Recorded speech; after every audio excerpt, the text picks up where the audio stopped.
Hello friends, नमस्कार। अमन study and learn take में स्वागत है। फ्रेंड्स, आज मैं आप लोगों को ये जो कुछ कंपोनेंट्स दिख रहे हैं ये क्या हैं, ये सर्किट में कहाँ यूज किए जाते हैं और इनको मल्टीमीटर से आप कैसे टेस्ट करेंगे कि ये सही है या ख़राब है।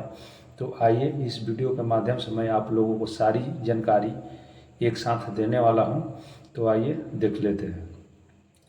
फ्रेंड्स, मैं बता दूं कि ये जो कंपोनेंट्स आप दिख रहे हैं ये एमओवी के नाम से जाने जाते हैं। इसका एमओवी का पूरा नाम होता है मेटल ऑक्साइड वेरिएस्टर।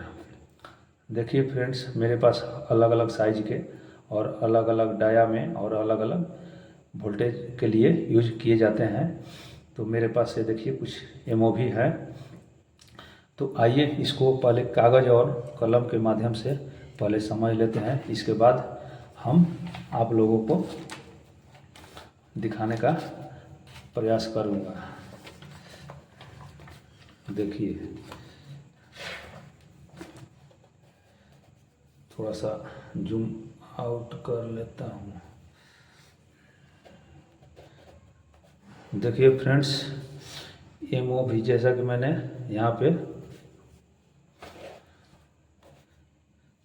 मैंने यहाँ पे देखिए लिखा हुआ है एमओवी और जेडो भी।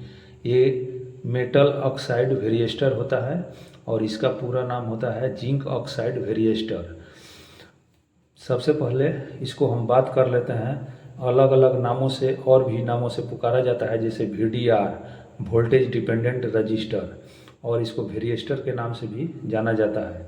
ये जेडो भी जिंक ऑक्साइड वेरिएस्टर, और कहीं कहीं सर्किट में आपको या एमओवी के ऊपर टीएनआर और सीएनआर भी देखने को मिल जाएगा लिखा हुआ।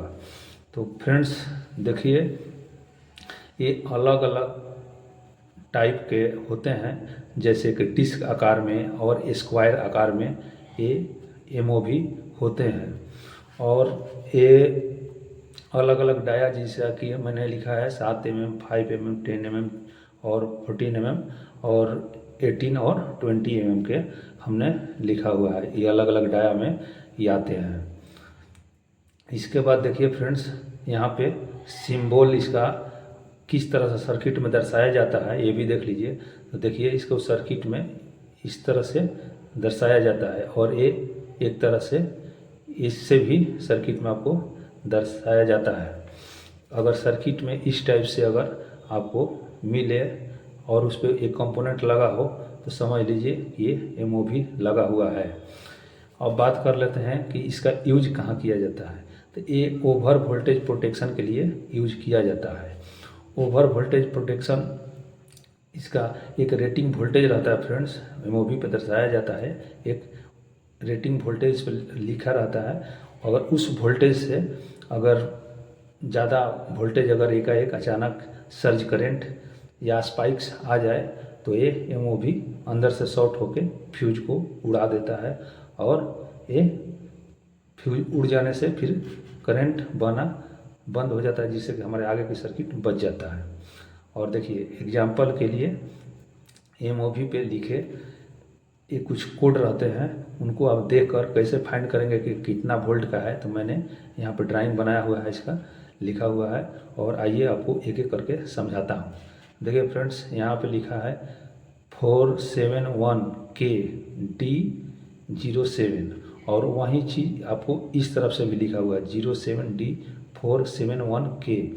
यानी कि आपको ये जो 07 दिख रहा है ये डाया है कि ये कितने mm का डाया है इसका, और ये डी जो दर्शाता है डिस्क, ये गोल आकार में होता है जो एमओवी उसको डी से यानी डिस्क इसको दर्शाता है। अगर स्क्वायर में रहता तो इस एस यहाँ लिखा रहता।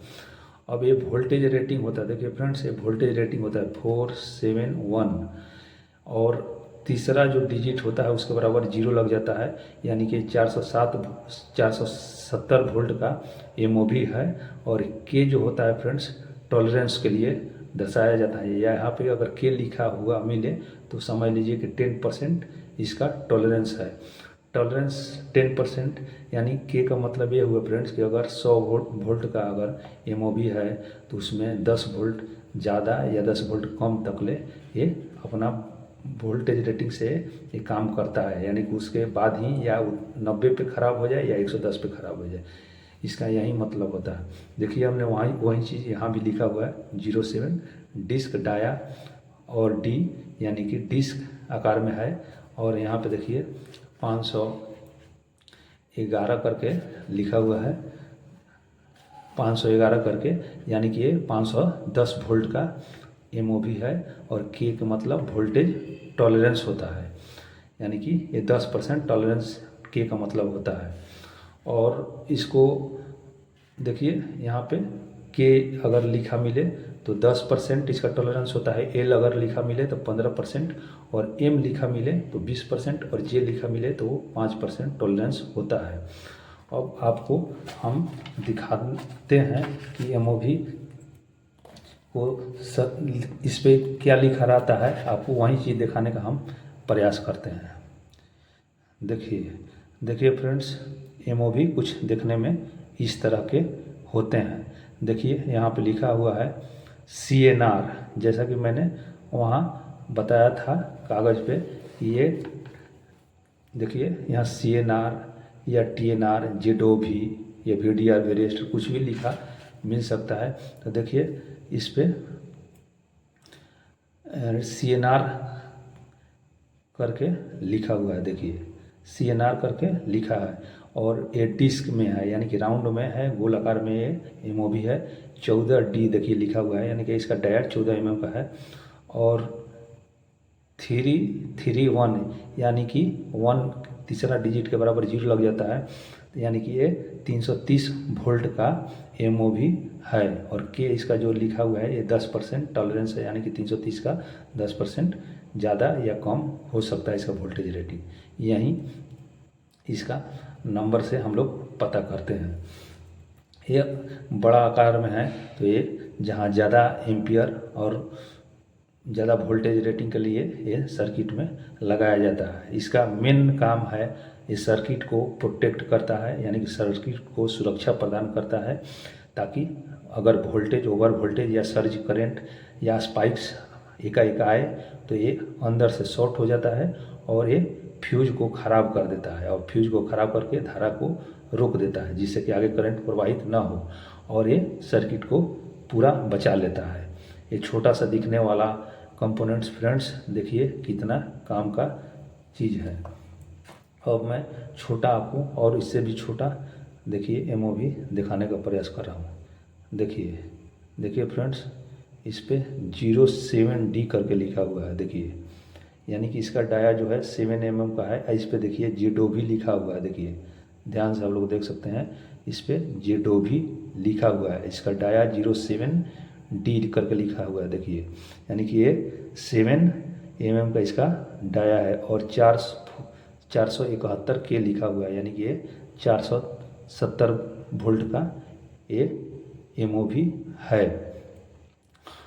अब मैं आप लोगों को बता दूं कि ये काम कैसे करता है। फ्रेंड्स, इसमें मटेरियल कुछ इस टाइप से भरा जाता है कि ये जितना वोल्टेज रेटिंग पे इसको बनाया जाता है और उसी के हिसाब से इसमें मटेरियल भरा जाता है।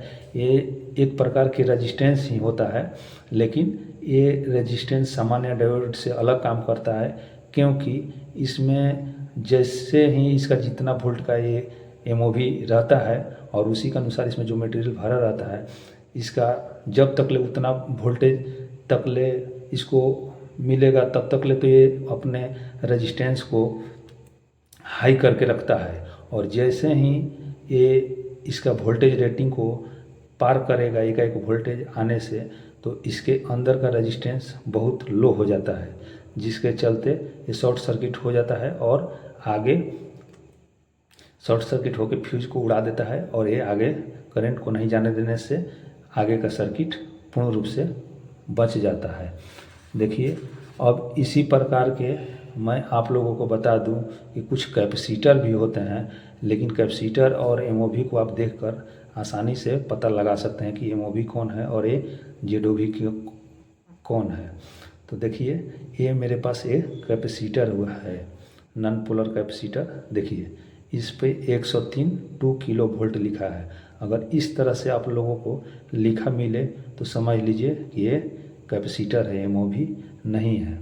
अब एमओवी को देखिए अलग अलग कलर में भी आता है, जैसे कि ये पीला कलर में है, ये ब्लू कलर में है और रेड कलर में भी एमओवी आता है।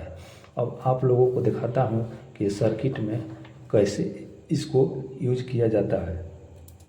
देखिए हम आपको इसमें दिखाने का कोशिश करते हैं कि इसको सर्किट में कैसे यूज किया जाता है। फ्रेंड्स, मैं आपको बता दूं कि ये हमेशा पावर सप्लाई या अलग अलग और जगह पे भी यूज किया जाता है, लेकिन ये आपको पावर सप्लाई में ज़्यादातर देखने को मिलेगा। आप ऐसे सामान्य सर्किट में भी लगा सकते हैं, लेकिन ये अधिकतर पावर सप्लाई में देखने को मिलेगा। अब देखिए कि इसको लगाया कैसे जाता है।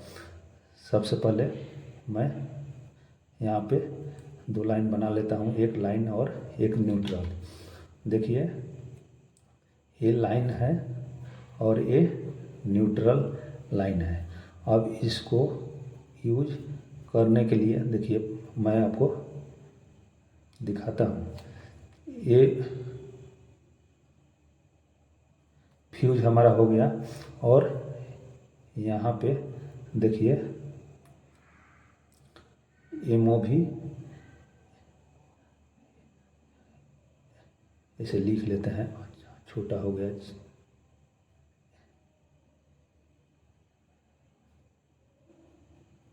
इस तरह से यानी कि देखिए एक लाइन हो गया, यानी कि फेज हो गया, फेज से फ्यूज से होकर ये लाइन गुजर रहा है और ये न्यूट्रल हो गया। और ये दोनों के बीच में इसमें कोई पोलैरिटी नहीं होता है। फ्रेंड्स देख लीजिए, इसमें कोई पोलैरिटी नहीं होता है कि हम इधर से लगाएं या इधर से लगाएं, किसी भी तरह से आप इसको लगा सकते हैं। लेकिन इसमें कोई पोलैरिटी नहीं होता, इसलिए डरने का बात नहीं है, इसमें किसी भी तरह से आप लगा सकते हैं। अब ये जो दोनों इसका टर्मिनल को देख रहे हैं, तो आप इस दोनों टर्मिनल को, एक टर्मिनल फेज पे चल जाएगा और एक टर्मिनल न्यूट्रल पे चला जाएगा। और ये हमेशा पैरेलल में ही यूज किया जाता है, ये सीरीज में यूज नहीं किया जाता है। अब एकाएक जब वोल्टेज हाई होता है तो इसके अंदर जितना वोल्ट का ये एमओवी होता है, तो ये क्या होता है कि अंदर से इसका रेजिस्टेंस लो होने की वजह से ये शॉर्ट हो जाता है, और शॉर्ट हो जाता है तो ये धारा इस टाइप से इसे बहने लगता है, जैसे कि ये फ्यूज को उड़ा देता है। और जब फ्यूज उड़ा देता है यानी कि फ्यूज बर्न हो जाता है, तो ये फिर करंट बहना बंद हो जाता है। तो ये हमारे सर्किट को बचा लेता है। अब हम आप लोगों को ये चेक करके बता रहा हूँ कि इसको मल्टीमीटर से आप कैसे देखकर या मल्टीमीटर से कैसे चेक करेंगे कि ये सही है या ख़राब है। तो देखिए हमने मल्टीमीटर ले लिया है, देखिए, और हम मल्टीमीटर को ब्लैक और रेड प्रोब को लगा लिए हैं। अब सबसे पहले मल्टीमीटर को कंटिन्यूटी मोड में कर लें। मल्टीमीटर को कंटिन्यूटी मोड में कर लें और इसके बाद आपको दिखाता हूँ। देखिए मल्टीमीटर को कंटिन्यूटी मोड में करने के बाद आपको दिखाता हूँ। देखिए मल्टीमीटर बीप साउंड देने लगा और 0 हो गया। तो देखिए फ्रेंड्स, इसमें आपको दिखा रहा हूँ, जब दोनों टर्मिनल एमओवी के दोनों टर्मिनल पे ब्लैक और रेड प्रोब को रखते हैं, तो देखिए ये किसी भी तरीक़ा से वैल्यू कोई शो नहीं कर रहा है।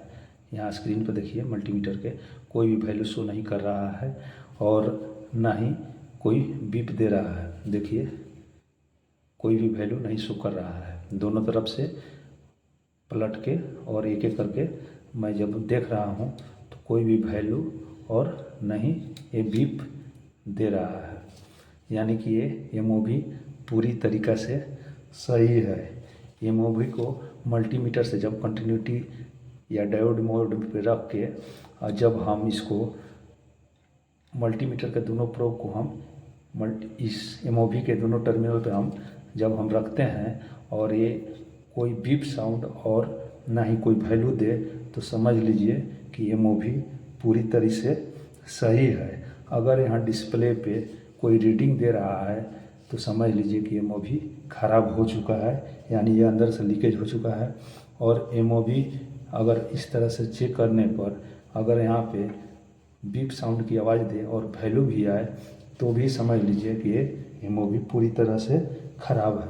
अब मैं दूसरा टेस्ट करके दिखाता हूँ।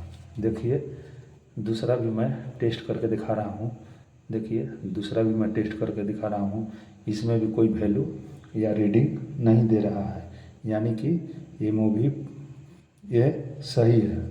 अब मैं इसको अपोजिट डायरेक्शन में रखता हूँ। देखिए फिर भी ये कोई न वैल्यू न बीप दे रहा है, यानी कि ये भी सही है। तो फ्रेंड्स देखिए मैंने एक सर्किट भी लिया हुआ है। देखिए ये SMPS पावर सप्लाई है।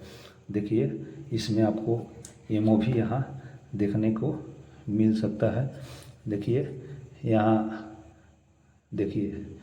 यहाँ CNR करके लिखा हुआ है और देखिए 14D431 के लिखा हुआ है, यानी कि इसका डाया 14 mm का है और ये डिस्क का आकार में है और ये 431 यानी 430 वोल्ट का MOV है। और 430 वोल्ट से ऊपर आने पर ये MOV ख़राब हो जाता है। तो फ्रेंड्स ये वीडियो आप लोगों को कैसा लगा? मैंने इस वीडियो के माध्यम से सारी जानकारी आप लोगों को दी है। और आप लोगों को ये वीडियो अच्छा अगर लगा हो तो वीडियो को लाइक, चैनल को सब्सक्राइब, शेयर ज़रूर करें। धन्यवाद।